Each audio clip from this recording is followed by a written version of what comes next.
And I've started recording. Okay, chapter 19, methods of mass production and mass destruction. Well, we've already covered the mass production part, right? We've already covered the Industrial Revolution. And certainly, I think that will play a role in how big World War One becomes. But that's what we're looking at. That's what we're going to look at in chapter 19, the build up to World War One, and then the actual conflict itself. And that's a really interesting question, right? Because at this point in human history, World War One is the largest, bloodiest conflict the world has ever seen. In fact, what was one of the nicknames of World War One? Does anybody know? The Great War, that's a good one, but that wasn't the one I was looking for. What's the other popular nickname? Anybody know? Yeah, they called it the Great War because they didn't know number two was just around the corner. They called it the war to end all wars because they could not imagine that anyone would have the appetite to fight another conflict like this one in terms of numbers of casualties, in terms of the scale of the conflict. I think there's fighting on 5 different continents before this thing is over. The numbers of countries that are involved, just the sheer destruction. World War One dwarfed anything that came before it. And so the question is, how do we get there, right? How do we get to a point where humanity is just absolutely destroying itself? And it starts with the murder of one person, technically 2 people, but the murder of one person is going to set off this firestorm that is going to completely change human history. Because without World War One, there's probably not a World War Two. Without a World War Two, there's probably not a Cold War. Without a Cold War, it snowballs all from World War One. So how do we get there, and how do we get to the point where the murder, the assassination of one person sets all of this in motion? All right. So the broad themes we're going to look at in this chapter, like I said, we'll talk about the build up to the war and then the war itself. The Bismarckian system of alliances. So Bismarck, if you remember, we spoke about him in the last chapter. He's the chancellor of the German Empire. He's going to have a huge influence on diplomatic relations throughout Europe. We'll talk about that. We'll talk about how World War One is different than any other conflict that came before it. Concepts of home front and the total war. We'll talk about the battles. I'll mention 1 or 2 by name. We're not going to go super in depth on the actual battles. We'll talk more about what type of war it was. And then, of course, we'll follow up with what happens after World War One. What is the legacy of the Great War, the war to end all wars? Okay. All right. So how do we get to that point? So, and I don't know if we've mentioned this in class before or not, but this seems like a good time to talk about it. Europe operates on a balance of power political system. And I think living here in the United States, we don't often have an appreciation for how Europe really is.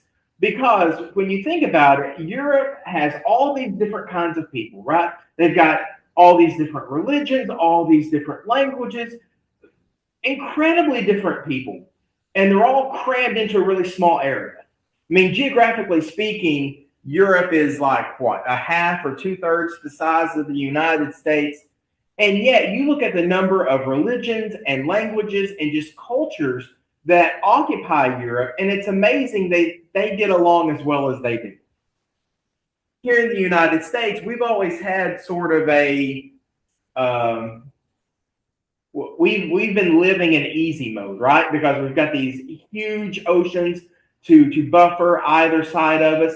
And yes, we have neighbors. We have Canada to the north and Mexico to the south. But we've always been on relatively good terms. Certainly by, the 1900s, we've been on good terms with them. And so we've had a pretty, maybe privileged, I don't know. We've had a pretty easy existence. Europe is not that way. So balance of power politics. Just a quick rundown. Let's say you have 3 countries. Countries A, B, and C.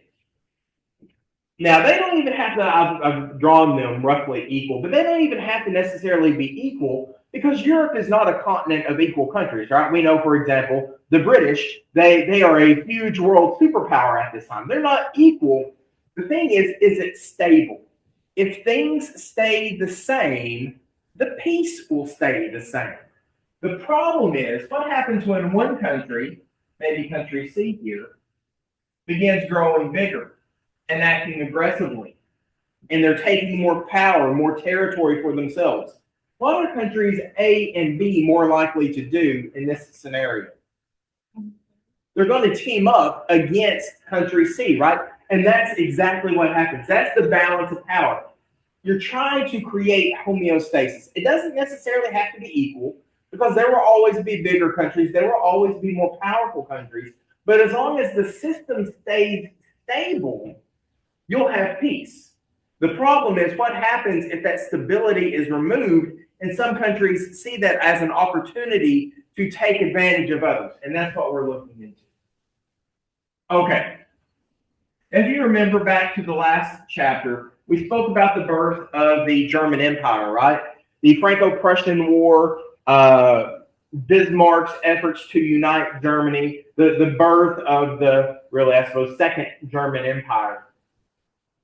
That is going to upend European politics because Germany is going to very quickly become a major player in Europe.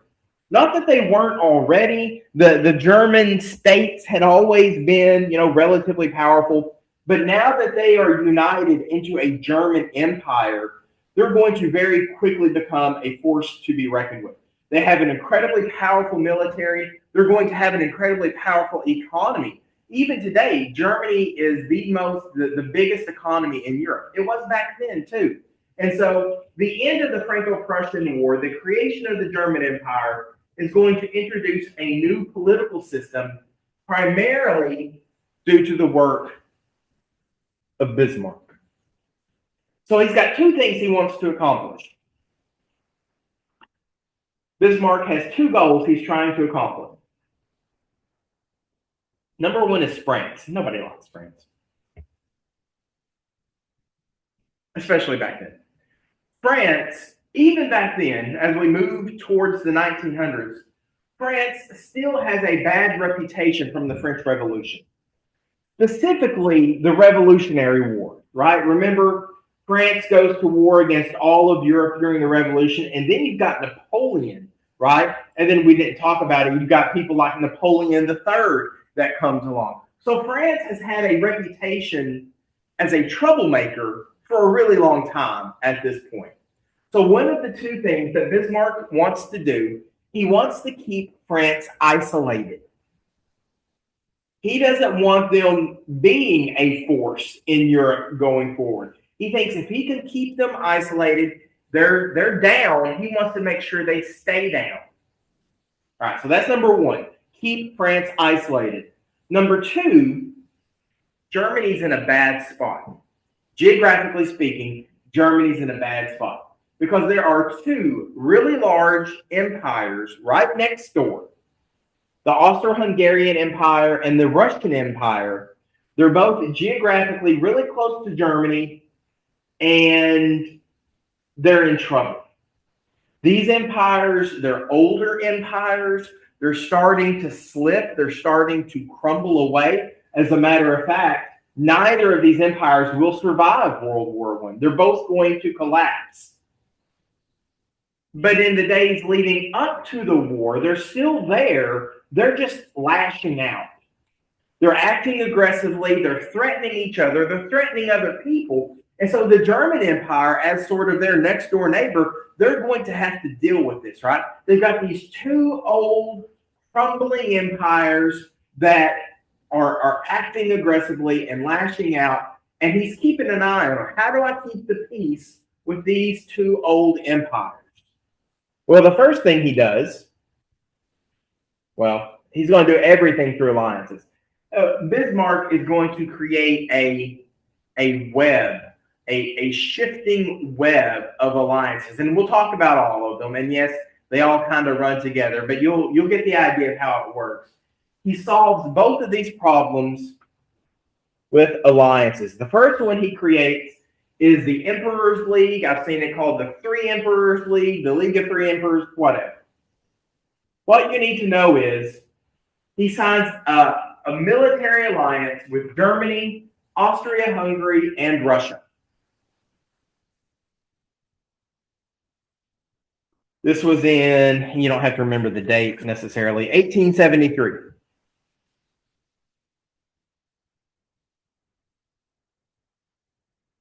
Germany, the Austro-Hungarian Empire, the Russian Empire, so the Emperor's League, these are all empires. They sign an agreement, we'll be friends with each other. And that was good for a few years. But by 1878, Russia wants out. They want to leave this agreement. And of course, that raises a few eyebrows, right? We've got this agreement. We're going to be friends. Now they want out. What does that mean? What are they planning? So Bismarck signs a separate agreement with Russia. I'm sorry, a separate agreement with Austria. They keep their treaty with Austria.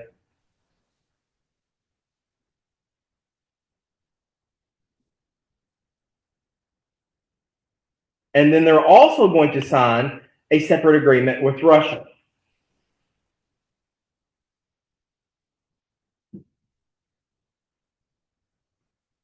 Italy will join Austria-Hungary and Germany and create what's known as the Triple Alliance. And this is one military alliance that leads up to World War I. So I'll write that on there. So we've got the Triple Alliance. And so that's Germany, Austria-Hungary, and Italy. That's the Triple Alliance.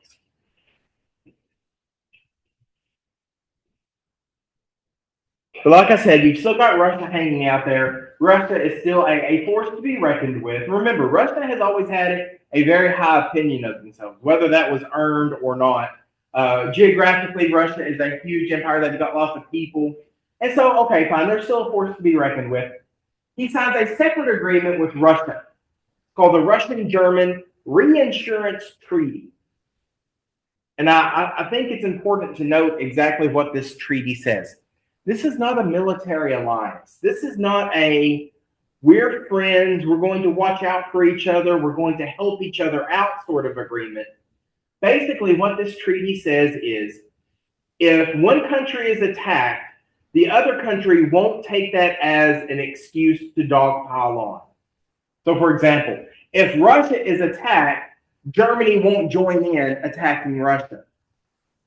If Germany's attacked, Russia won't join in attacking Germany. So it's not a military alliance. They're not saying they're friends. They're not saying they're going to work together. They're just saying, if you're attacked, we won't also dogpile on and attack you too. So that's kind of like the bare minimum. But still, it's something, right? And it works. This shifting web of alliances, and there's a lot more going on. These are just the highlights. This shifting web of alliance is going to keep peace in Europe for years and years and years and years because Bismarck makes it work. That balance of power politics, he is maintaining that homeostasis. Okay.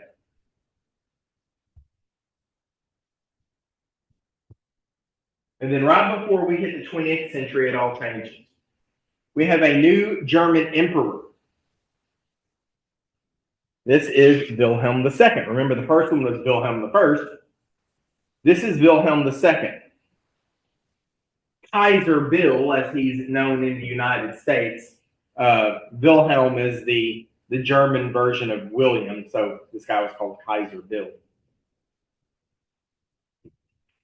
He's not happy with Bismarck. He sees, I don't really know if he just saw Bismarck as old or ineffective.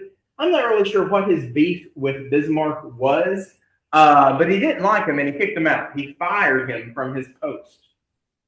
And so, Bismarck had been at the center of this web. He's the juggler, right? He's keeping all the balls in the air, and now all of a sudden he's gone. Exit Bismarck. Well, that's problem number one. Problem number two is that Wilhelm II does not like Russia, and he refuses to renew this treaty with them. And remember, that treaty was just the bare minimum anyway, right? It wasn't, we're best friends, we're going to work together, we're going to work towards our goals together. It was just, I promise not to attack you if somebody else does. That's the bare minimum, and he won't even agree to that. That really makes people wonder what he's planning. And it makes Russia pretty paranoid. And so Russia's looking for new friends. And who do they reach out to? They reach out to France. Remember, all this time, France had been on the outside looking in. France had been on the outside looking in. That was one of Bismarck's goals, and he had accomplished that. France had been isolated. They had been kept down, but now Russia's looking for new friends, and they reach out to France. And so they signed a new treaty in 1894. And so now we've got two competing military alliances. So on one side, we have Germany, Austria-Hungary, and Italy. And then on this other side, we now have Russia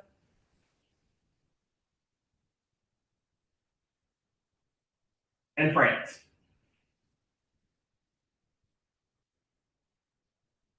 And when I say competing, they're not actually fighting or anything yet, but they're opposed to one another. They're positioned against one another.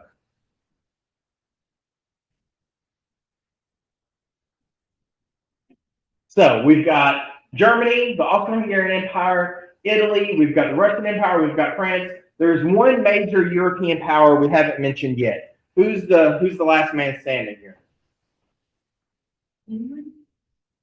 The British. The last power, the only great power that is as of yet uncommitted is Great Britain. And they don't want to be isolated. It's like a game of musical chairs. They don't want the music to stop and they be the only ones left standing. The thing to know about the British, they don't realize it yet, but their empire is in decline. The 1800s were fantastic for the British Empire. That was their century of power. In fact, that's a whole other thing. That was their century of power. The 1800s is when the British Empire was at their height. They had a roaring economy. They had a great military, the world's best navy. They got colonies all over the world. They were on top of the world. As we move into the 1900s, they don't know it yet, but they're starting to slip. After World War I, they're going to slip a little bit. After World War II, they're going to slip a lot more, and they're on the way out. Well, so here we are, the British Empire. They don't want to remain isolated. And the problem is that relations between England and Germany are not going so well. And it's because, like I said, Germany is a new up-and-coming power. They're the new kid on the block. They're looking to prove themselves. England, they're the old power. They've been around for centuries at this point. They've been a world superpower for at least a century. And so they resent Germany sort of muscling in on their turf. I mentioned that Germany had a huge economy. Remember, Great Britain was the world's first industrial country. They've made lots and lots of money off of it. They do business all throughout Europe. They do business all throughout the world. But now Germany is starting to challenge them. And like I said, by the time we get up to World War I, Germany will have Europe's largest economy. And they still do today. Germany is a powerhouse.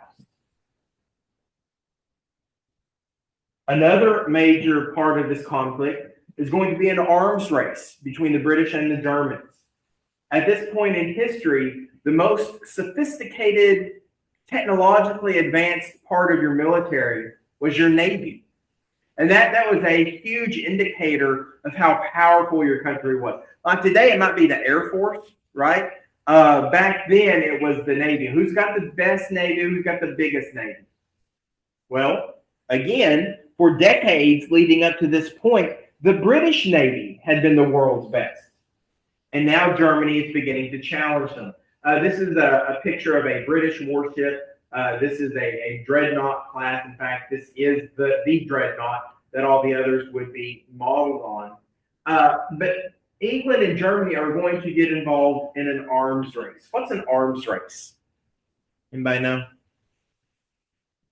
We see this in the Cold War too in years to come. We can make more bombs. Yeah, exactly. Who can one up the other side, right? If Germany makes a warship with 10 guns, the British have to make a warship with 12 guns. If Germany builds 15 new warships, the British have to build 20 new warships, right? They're always who can have the best, who can have the biggest. And the thing is, people are spending a lot of money on their militaries. Eventually, somebody is going to want to use them. Somebody's going to want to put them to work. So yeah, the British and the Germans, they get involved in a naval arms race. They try to outbuild each other's navies. And then the last thing that sort of seals the deal is that England and France, who had been enemies for going back to the Middle Ages, they are finally able to bury the hatchet and move forward. And that makes Germany really frustrated.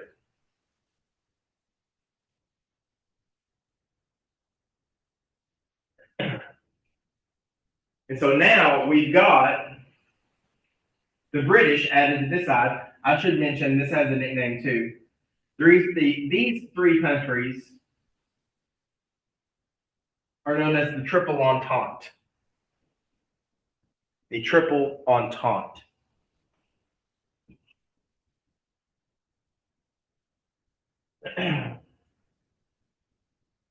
And so it's just kind of like a snowball rolling downhill.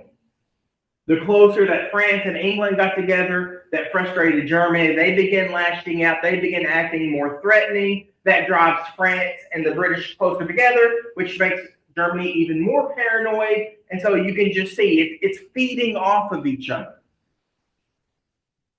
And so Europe is now divided into two competing military alliances. We have the Triple Alliance with Germany, Austria, Hungary, and Italy. And then we had the Triple Entente with Russia, France, and the United Kingdom, the British Empire.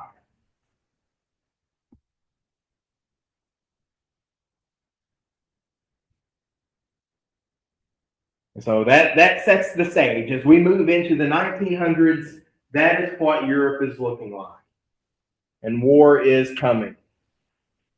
The Ottoman Empire, again, a formerly very large. Remember, it stretches all the way North Africa, up through Southwest Asia, the Middle East, back up into Eastern Europe. It's a geographically large, powerful empire. It's on its way out. It will not survive World War I. The Austro-Hungarian Empire was fracturing from the inside. The Austro-Hungarian Empire had something like 17 official languages. It's insane. They had so many different groups of people, so many different cultures that were all forced together. They were being held together by force. Nobody wanted to be there. It becomes evident a war is coming. Like this system is being held together with duct tape. It cannot survive for much longer. Everyone knows that a war is coming. The only question is, where is it coming and how big is it going to be?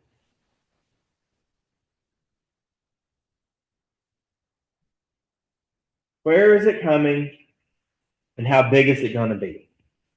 And it's all going to come down to one of the Balkan states in Eastern Europe that we haven't even mentioned up to this point is going to be the powder keg.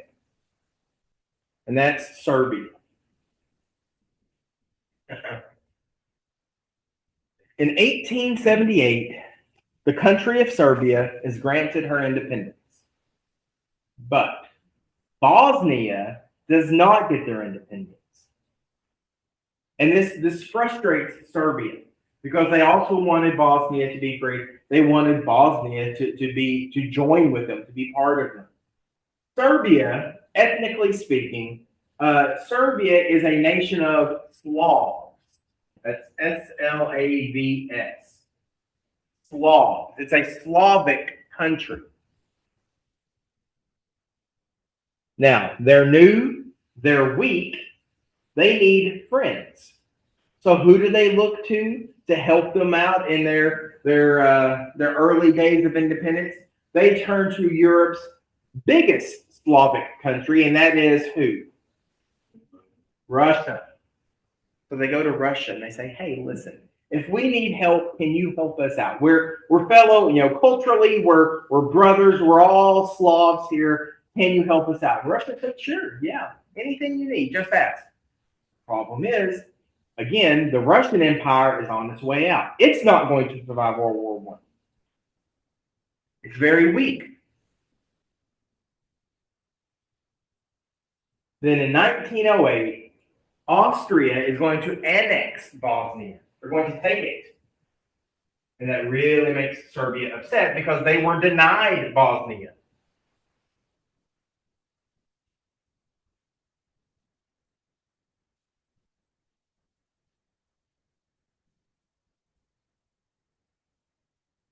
By 1913, the Ottoman Empire, it is obvious they are done. They're on their way out.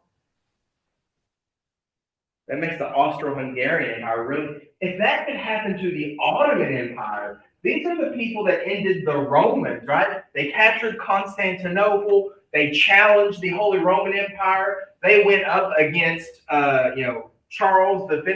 If that could happen to the Ottoman Empire, that could happen to anybody. What if it happens to us? They get really paranoid. And then in 1914, we're going to get the spark. This tension had been building and building and building, and it's just looking for one thing to ignite the powder keg and send the whole thing up in flames. June 28th, 1914.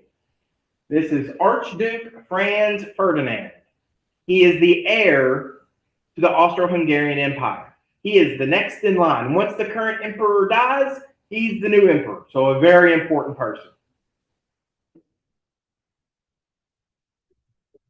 He's traveling through Sarajevo, a city in Bosnia. He's traveling through Sarajevo.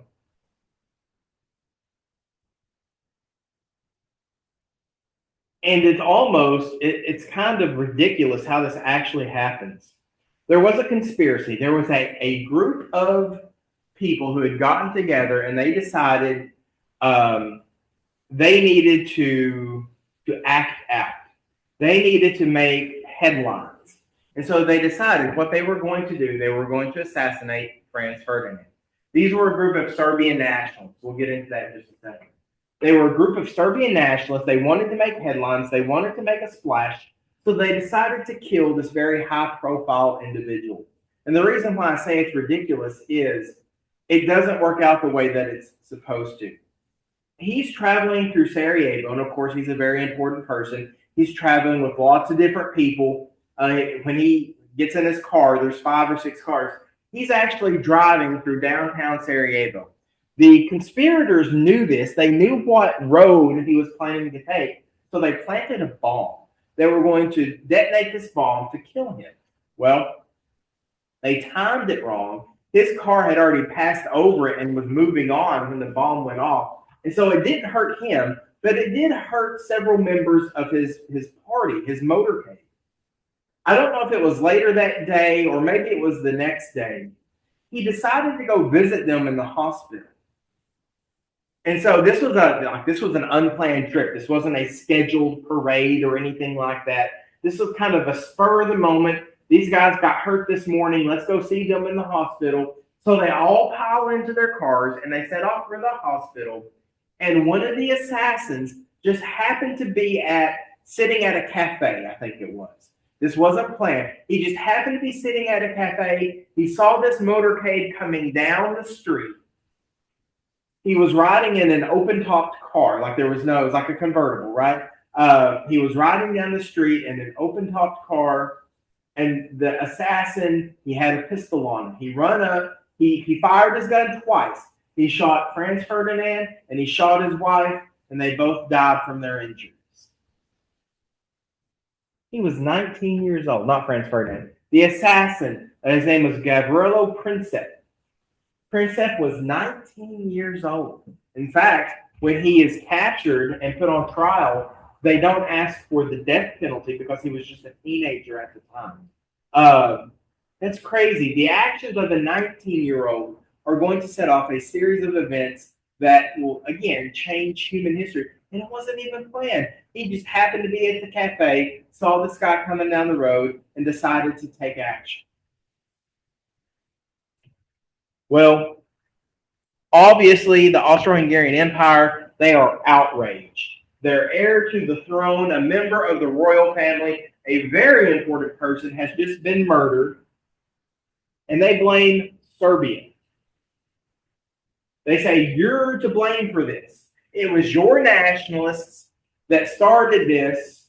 They don't blame the people themselves. Serbia didn't, they didn't train these guys. They didn't sponsor these guys. This wasn't state-sponsored terrorism. But Serbia gets the blame for this. And the Austro-Hungarian Empire, in fact, I think they tell Serbia, you will give up your land, you will be annexed into our empire or else. I think that's the threat that is made to them. Now, the only reason that they're willing to do this, the only reason that the Austro-Hungarian Empire is willing to make this threat is because Germany is in the background egging them on. Germany is in the background goading them. Germany saying, listen, you need to take care of this. And we've got your back. Remember, Germany, they're an up-and-coming power. They're looking to flex their muscles a little bit. They say, you need to take care of business in Serbia. You do what you need to do. We got your back. Well, Germany knows that Russia will get involved because they've got an agreement. And because Russia is going to get involved, France will have to get involved. And because if France gets involved, the British are probably going to, so it's all going to roll downhill. So while Serbia is busy with Austro-Hungary, Germany is going to attack France. They invade France through Belgium, and that is what brings in the British. And so virtually overnight, the murder of one man, and of course, I'm not trying to excuse it. The murder of anyone is horrible, right? But the murder of one man is going to set into motion a series of events that has all of Europe at war. All of Europe goes to war after this assassination.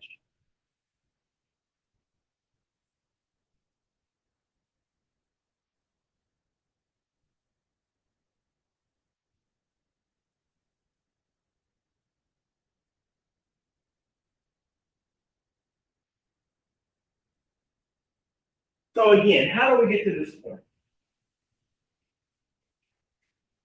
If you are a study of diplomatic history, it's pretty easy to point to the removal of Bismarck as the tipping point, right? He was the guy keeping all the balls in the air. He was the guy keeping that homeostasis, keeping the system stable. We didn't really talk about this. We'll talk about it towards the end of the chapter. Socialism has become a major force in Europe. We'll talk about the Russian Revolution in detail. Maybe it was the German elites who were being afraid that their position in society was being threatened by rising socialism. You could talk about Serbia and their nationalist tendencies, and in fact, that's the root word, the root cause. If you have to boil down the cause of World War I to one word, it's nationalism. whether that was the British versus the Germans trying to show off who was stronger, whether that was Serbia fighting for more independence, whether that was Germany trying to exert their dominance on Europe, it all boils down to the same thing. World War I is a nationalism event.